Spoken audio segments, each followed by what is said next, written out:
Hi, hello everyone. How are you guys? Okay, I'm not going to start by introducing myself first, because this video is actually going to be viral, and I know so most of you will get to know who I am when I finish this video. So the things that I want to address today are the things that are actually happening, and no one actually seems to understand really what's going on. And so the reason why I'm actually shooting this video is to create awareness to other people who are living not only here in Africa but also in other countries like the US and Venezuela and Israel, Palestine. Like, this video is going to affect the entire world. And the thing is, right now, as we are speaking right now, the Chinese are everywhere here in Kenya. And it's not that I'm opposing the Chinese or I have something bad with them, but the thing is, the Chinese right now, we have seen in countries where they've given them loans, in countries like Zimbabwe, countries like Liberia, countries like in Uganda also here, we see the repercussions that they are coming, the impact they are bringing to our people here.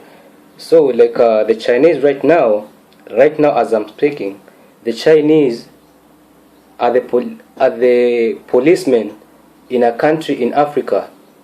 A country called Liberia right now is being manned by Chinese people. Right now as I'm speaking, Zimbabwe, also a country here in Africa, is using the Chinese yen. Right now as I'm speaking right now, we also, what happened in Nigeria just a couple of days ago, a Chinese billionaire man came and he was made a chief in Africa. Just recently here in Uganda, just a couple of weeks ago, we all even saw it on Facebook. It was viral. We saw a Chinese guy roughing up a Nigerian minister. Yo, this is Africa #1. Why would someone come and beat up a minister? And in the arms of government, a minister represents the people of that country in terms of what he has been assigned to look into. So if a Chinese guy can beat up our minister, that means they've dominated us. And we all even saw it actually here in Kenya also. The Chinese guy who was just deported recently, who was talking bad about Uhuru Kenyatta. He was abusing him. He had the bicycle motorbike company and everything. He was abusing Uhuru because, what's even going on? We just saw the SGR. The SGR right now as I'm speaking, it hasn't been completed. We all know the story. And ideally it has been subdivided. The route that it was intended to go hasn't gone that way. You get? And also another thing, it has gone to another route, and the new route that it has also taken, it has been stopped. And we also saw Uhuru and Raila, they all went to in China. The total budget that they spent on that trip was 100 million, which is taxpayers' money, the people's money, the Kenyan people's money. So when these guys went to China with the taxpayers' money, they are not also going to talk about the SGR. They are going to talk about avocado. Avocado, okay. #1, he was supposed to go to talk about SGR, and ideally SGR was not even discussed in that meeting that day. They were talking about avocado business. So it leaves me wondering, why did he use our taxpayers' money? And we all know right now the economy is really bad right now. The economy here in Kenya is dwindling. Everyone in every corner of Kenya is suffering. We also this alarm. Let me just fast forward. So right now, just also a couple of weeks ago, we also what was about to happen at the JKIA Jomo Kenyatta Airport. They wanted to take over the airport, which is something that belongs to the people of Kenya. It's our collective, and that's why there's some things that we also need to look at, because for us to be able to predict the future, we must also look at the past, what also happened, for us to be where we are, so that we can actually see forward, like where we're actually going. Because now when we relook back in history, okay,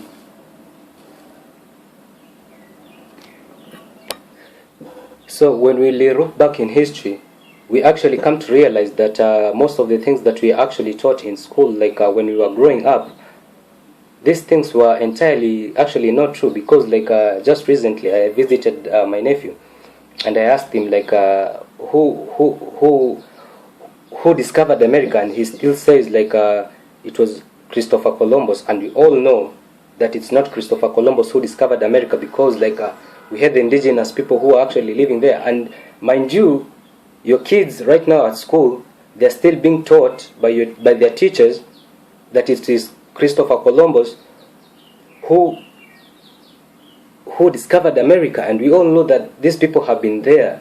They were there before. And the same case is actually happening to in Australia. We know about the Aboriginal people who have been in existence in that country for over 65,000 years. Yet now they are telling, because now it is the dominant population there is the whites. They are telling the Aboriginal people that they have to register with the government, or else they are going to be deported. How can you deport someone who is indigenous on that land? And you see, right now, as I'm also speaking, and I know maybe this thing is actually going to come to a shocker, and the thing is, right now there's a country called New Papua Guinea, and I want you actually to go and also look at it. New Papua Guinea, we have this, it's just a land. So in this area, right now as you're speaking, it is being colonized right now as we are speaking, and the people there are actually struggling for their independence right now. I mean, like, what authority does the Queen have to exert such pressure on that land? You know, because there are people living there, and they've been living in this ancestral land for over 65,000 years. So right now, when I was just actually doing my research, and the thing is, I was very shocked that actually polio has just been discovered there. So like people were going for their jab, you know. So no, I'm wondering, no, but these people have been in existence for all this time. So like, how is it that at this time is when like polio has just been discovered in that country after Western influence, and also they've also discovered AIDS? Don't you see what's going on?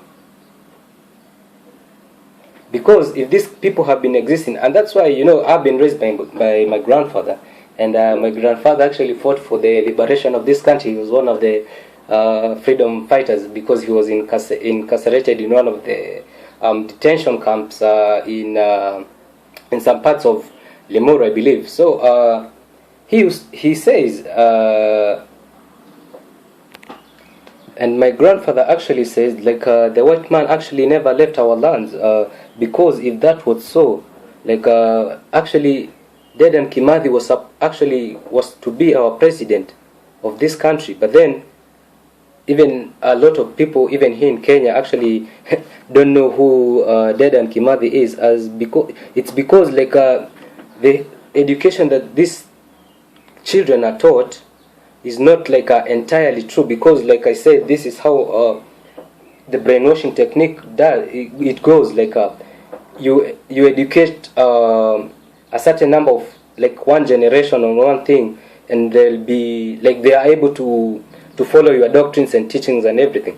So that's why I'm saying education right now, even here in Kenya and in Africa, it's what we call now indoctrination, that they're teaching our children how to abide on their ways. And you see, us as Africans, we believe in unity, because, as I said, you know, we are Africans, and we should live together as a community. And now, which also brings me now to also like another point, and which we also wonder, because like we also, what happened to the Notre Dame Church in France? It got burned down. So like everyone was donating money to support the church, and we all know the Catholic Church is one of the richest organizations in the world, and It's okay. It's estimated to be worth over 30 billion US dollars, right? So I'm wondering, okay, the church already has money, but this money is needed more. Like the people even living in Yemen, the people who are being, we see the Syrian refugees, like these people are the ones who actually need this money.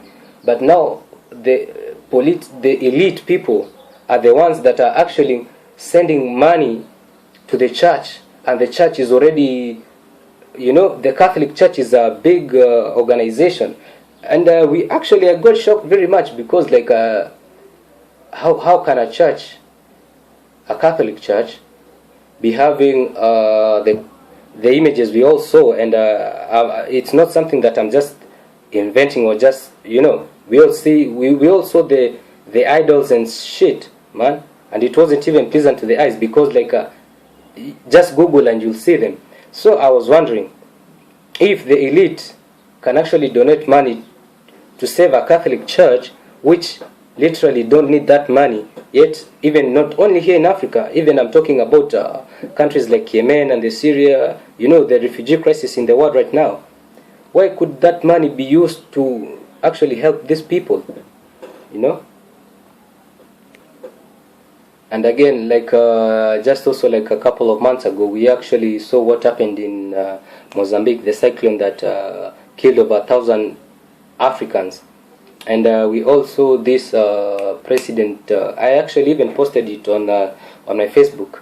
This guy, like he donated, I think 20 million euros to the church, and his neighboring country here in Africa has just been hit by a cyclone, and 1,000 people died, and he didn't contribute even a shilling.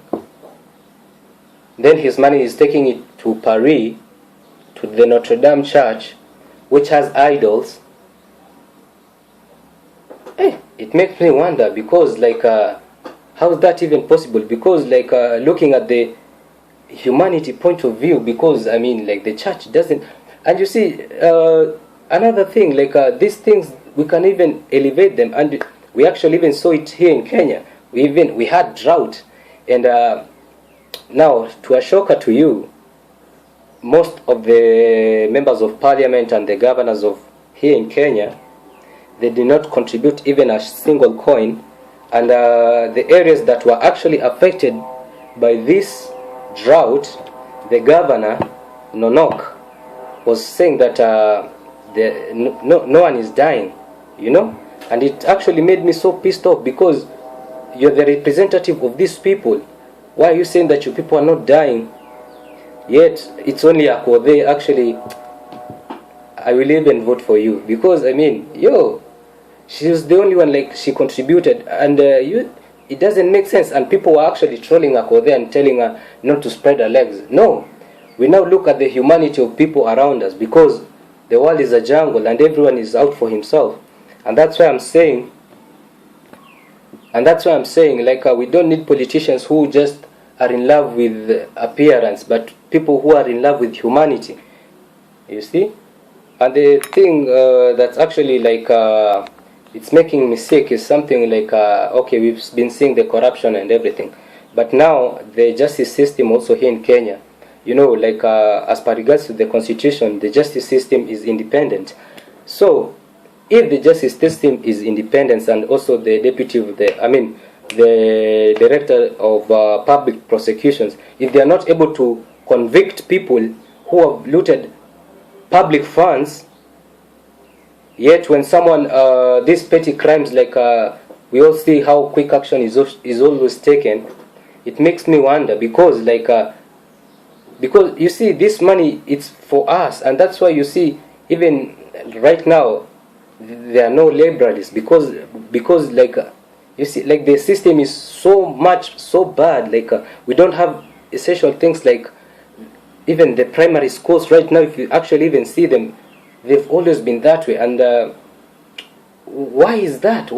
50, we are like we are almost celebrating, I think, 55 years of independence, and we actually saw what happened just a week ago at the Labor Day. Like no one even attended this shit because this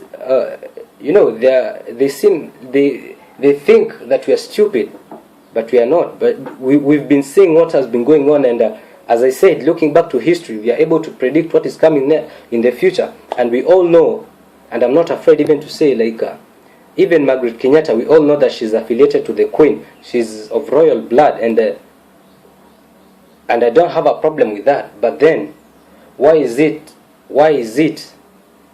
these African countries that are in the Commonwealth do not have, like, our leaders are just like puppets, like they don't have say in their own countries, and we all believe our presidents are he's a symbol of unity for our country. Then why is he, like, so, which brings us to another thing, and it's something most people who have been looking at things like philosophy, and I'm talking about philosophy because of someone who was called Socrates. And Socrates was actually an Athenian philosopher. I think, like, he was the inventor of the Western philosophy right now. So Socrates was actually against democracy, because democracy, it's like it's freedom. Like freedom, they're making it as just an idea. It's just an idea well sold, but then freedom actually don't exist. And that's why, like, Socrates says in one of his the reason actually why he hated democracy. And actually that's why you'll see most people, like most presidents who claim that that their countries are democratic, they usually go take photos at the Parthenon. In the Parthenon, that is it was a Greece temple. That is where Socrates was actually executed. And you see, the thing with democracy is just an idea. People think that they are free, but then they are not. They think they are free, but then they are not. So for Socrates, I'm not going to explain so much about him, but then I'd like you actually to go and check on that because of the time, because I have a lot of topics that I need to actually discuss. So, okay, so like what I was saying is right now, as we are living right now here in Kenya, most people actually think that people are just like constricted to like thinking of just what's going on. But what I want to actually say is that whatever is going on here in Kenya right now is something like should be looked at in a higher perspective, and this is the perspective that I want you to look at these things, because right now, as I'm speaking right now, I know most of you maybe are not aware, but right now as I'm speaking, we all know of the civil war that was in Sudan recently, and of course we all watched the Profiteers, and the Profiteers, it was just depicting how things are actually running. So that's also another thing you should also include in your research. And now on the Profiteers, we see how the Sudanese warlords, they are just flourishing here in Kenya. And you see Kenya as a country, you see we need to look at things in a humanely way, you know. So I was actually wondering why would we let the elite people who are doing mass murders in their countries come to live here in Kenya, and they are brandishing new cars and everything. Yet the people of Sudan, we see the refugees, we all see it on TV, the refugees, the problems they face, the poverty and the camps and everything. And now the thing that most of you actually don't know right now as I'm speaking, right now, there is slave trade going on in Libya, and the people that are being sold are Africans who are Sudanese. These Sudanese, they are escaping the war that I'm just talking about the political who wants to control the oil in Sudan. So these people are being captured and are being sold right now as I'm speaking. I'm actually I'm very pissed, because like at this time, who in their right mind would condone even such a thing? And it's even on YouTube. Even this is not something that I'm just saying like I just found it on the deep web. No, these things are actually on YouTube. Just go and look at Libya and the slave trade. And the thing that also that got me shocked, this guy is a Sudanese. He's Muslim. So the guy that is also selling him is also Muslim. And even in the video, you can clearly hear, if you've learned some Arabic, you can even hear him calling name like Muhammad, like the black now slave, the now slave is being called Muhammad, and the guy buying him is Al Sharif. So you wonder, how is Al Sharif buying Muhammad, yet they are both in the same region, and in this region, like in this religion, they all believe that slavery is bad. But we even see it with our sisters who actually go to work in Qatar. These people are Muslims who come from Mombasa, and the majority of Mombasa people are actually Muslims. So when they go to Saudi, this is a country that Islam was born there. Like the strength is Islam is in there, but why is it these stories of our sisters and brothers are being maimed, are being beaten, are being tortured? Yet we see them, but we don't want to speak about them. It's not something good, and that's even right now it's Ramadan, and I'm actually wondering, because why? Because and now this is the problem. Even the media that we have, it should be depicting these things, but the media also is, it's just propaganda. And if you've been following my Facebook page, I had written even a letter to the president addressing the current issues that we are going through right now. And majority of the youth here in, not only here in Kenya, I'm talking about as Africa as a whole, 60% of the youth here in Africa are unemployed.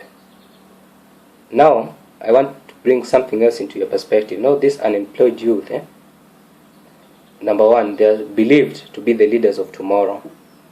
So if this 60% of the youth are unemployed, and then they are unemployed, of course there's something we call depression, and we all know depression. So if these youth are depressed, they're all going, and that's why you even see like why in the recent past have there been surgent of many of beer, this Pombe Kali, the Makalis.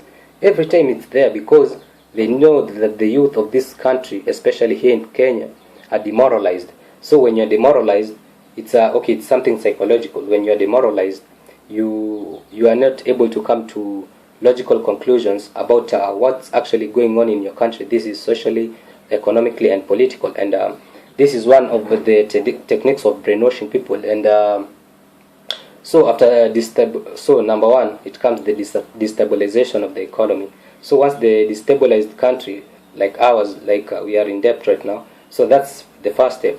So after stabilization, we go now to the demoralization. The youth everywhere, they are just drunk, and these people are not strong, because, and also they don't know even our Kenyan history and African history as a whole, because like most history here in Kenya, we just actually begin maybe in the insurgence of the Mau Mau in the 1952, where the state of emergency was actually declared, of which people must actually learn more about our history and the other people that are not actually taught in school,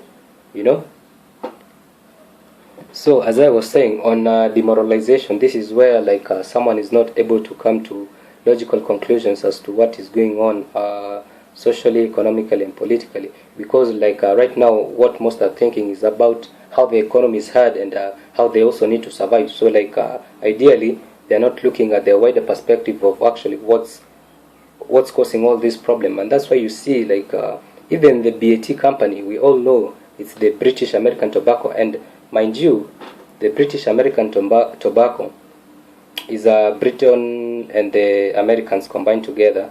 So like it's a monopoly actually. So like the cigarette company is only one here in Kenya, I believe also in Uganda and Tanzania. So these cigarettes, number one, we all know that it gives people cancer. So you see now when the youth are demoralized, they start taking alcohol and they start also taking cigarettes, of which it's going to affect them. So these people will not even be strong, and they don't understand actually what's going on, because like it's a generation that has just been passed.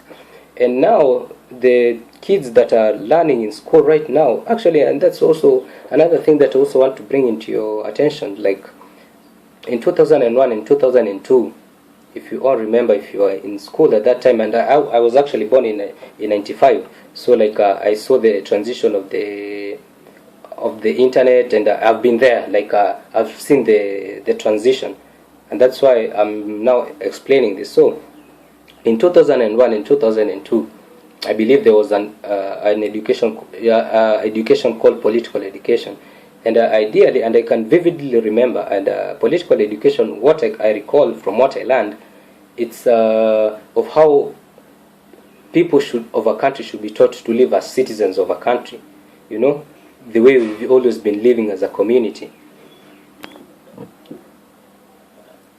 I had gone to bring some more water. So, as I was saying, like people should live as a community, and also which also creates another point, like politics of this country has always been, they are just being controlled by families, like the Kenyatta family, the Moi family, the Odinga family, the Mudavadi family.